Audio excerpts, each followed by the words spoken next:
नमस्कार, मैं विजय चक्रवर्ती और मेरे साथी कुंतल विश्वास, हम दोनों वेलमैक की तरफ से आप सबके सामने प्रस्तुत हैं।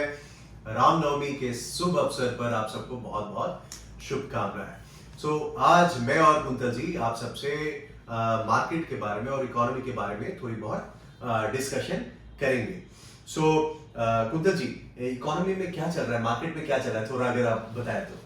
देखिए, मार्केट तो आज के दिन में ऑल टाइम हाई चल रहा है, तो इसके वजह से ऑब्वियसली वोलेटिलिटी ज्यादा रहेगा जो मार्केट में दिख रहा है। बिल्कुल बिल्कुल यही होता हुआ आया है। शॉर्ट टर्म में वोलेटिलिटी रहता है, लॉन्ग टर्म में तो ऊपर ही जाना होता है। कुंदन जी, ये बीच में ना जैसे कि कोविड के समय में आपने देखा होगा कि मार्केट कितना ड्रॉप कर चुका था ना। अप्रैल महीने में कोविड 2020 में मार्केट हाफ फॉल कर गया था, वहां से मार्केट ने फिर पीक लिया और आज मार्केट इतना ऊपर है। कोविड में जो इकोनॉमी में चाहे वो अमेरिका हो या दूसरे देश हो, जो इकोनॉमी में पैसा इन्फ्यूज किया गया था, जो पैसा उन्होंने अपनी इकोनॉमी में डाला था, जिसके कारण से इतनी इन्फ्लेशन बढ़ गई है, तो उसको कंट्रोल करने के लिए उन्होंने क्या क्या किया?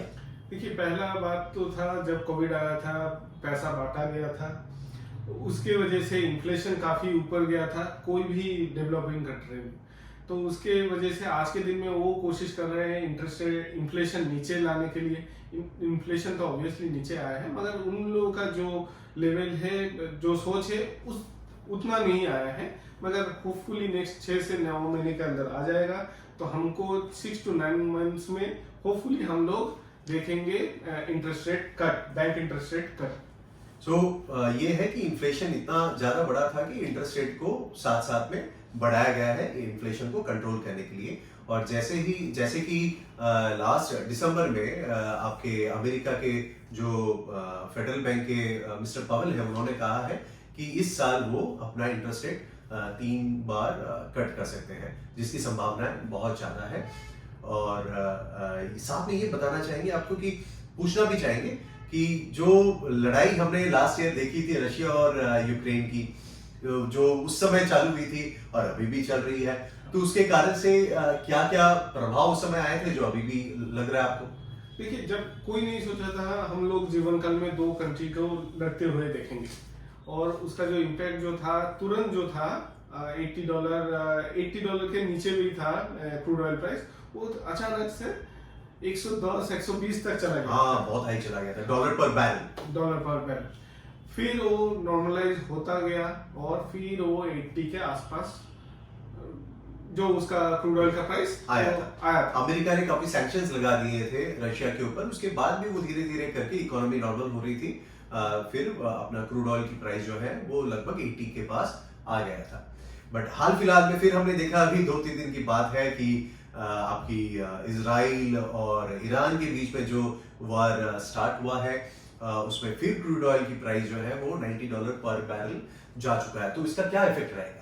देखिए, इसका सीधा इफेक्ट जो रहेगा, कोई भी डेवलपिंग कंट्री में इन्फ्लेशन जो नॉर्मलाइज होता दिख रहा था वो फिर से जंप करेगा, क्योंकि करंट अकाउंट डेफिसिट बढ़ जाएगा। बिल्कुल बिल्कुल, इसका मतलब ये है कि जो संभावनाएं थी इंटरेस्ट रेट कट होने की आने वाले शॉर्ट टर्म में, वो थोड़ा सा और टाइम टेकिंग हो सकता है। मगर इन बिटवीन एक अच्छा न्यूज भी आया है आईएमडी के तरफ से।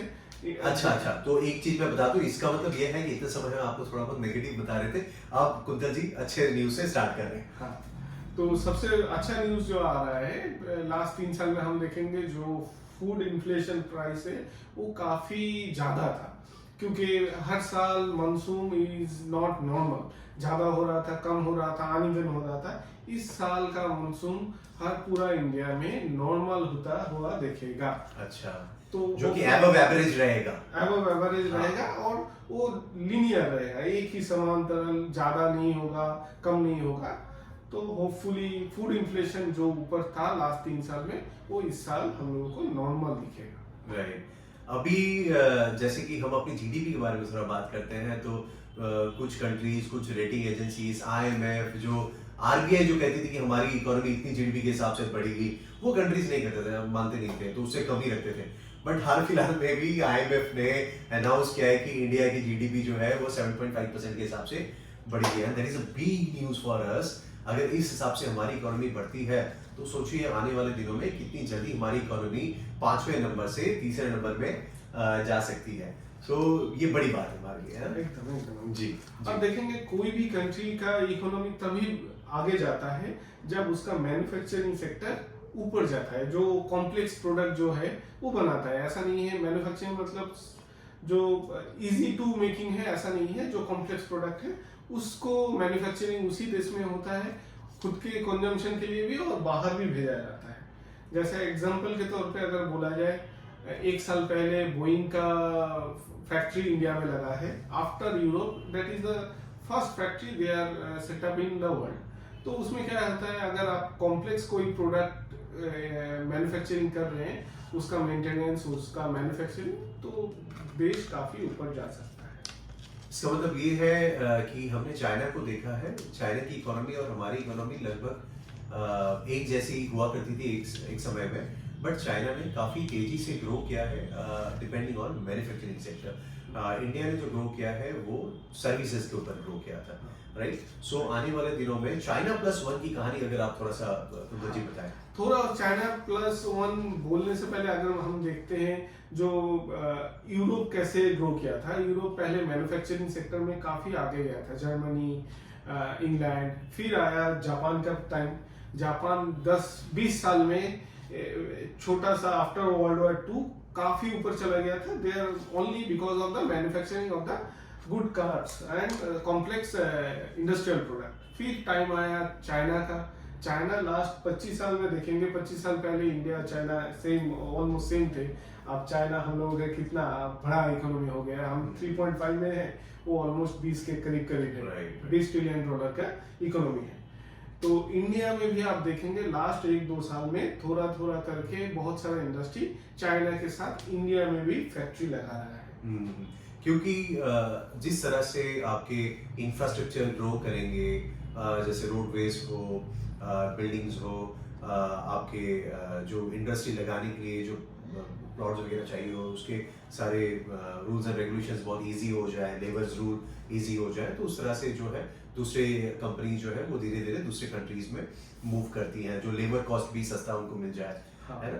सो इंडिया देखा जा रहा है कि सागरमाला, भारतमाला, ये सारे प्रोजेक्ट्स काफी सारे लेके आ रहे हैं, जिसमें आने वाले दिनों में इंडिया काफी ग्रो करेगी और काफी एफडीआई की इन्वेस्टमेंट्स भी वो इंडिया में नंबर वाइज आएंगे, जो काफी बड़ा भी है। पहले से काफी बड़ा भी है अभी, है ना?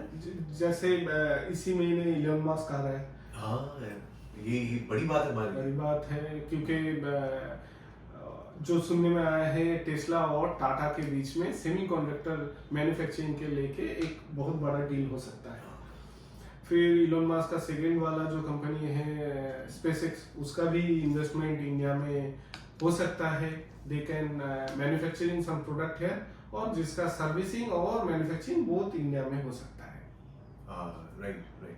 सो मैन्युफैक्चरिंग के साथ साथ मुझे लगता है ये कि किसी भी इकोनॉमी को या किसी भी कंपनी को ग्रो करने के लिए इनोवेशन या इनोवेटिव प्रोडक्ट्स की बहुत ज़्यादा ज़रूरत है। जैसे साइकिल से कार आना, वर्चुअल मीटिंग से वेबिनार में आना। कंपेयर अगर आप करेंगे innovative companies and non innovative companies, so innovative company ज़्यादा ग्रो करती है compare with non innovative companies.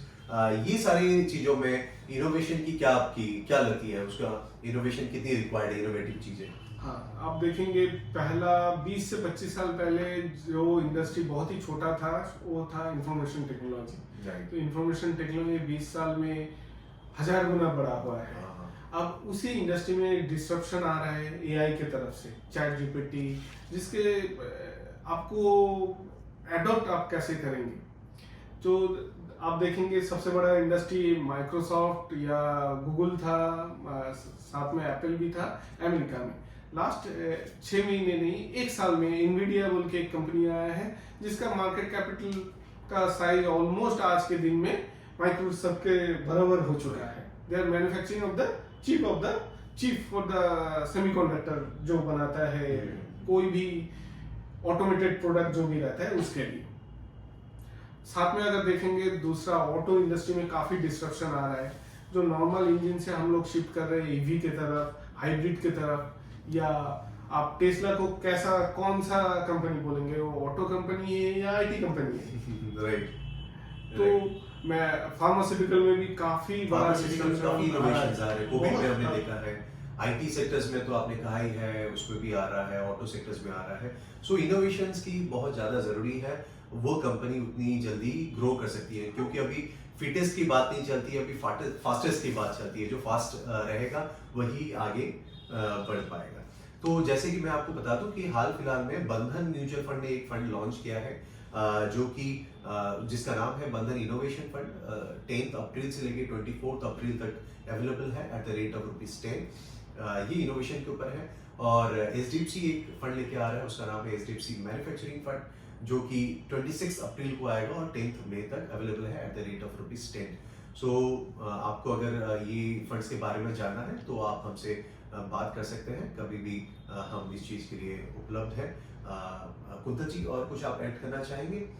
तो ओके, सो बहुत बहुत धन्यवाद। आशा करते हैं आने वाले दिनों में आपके साथ हमारा जल्द से जल्द फिर से मिलना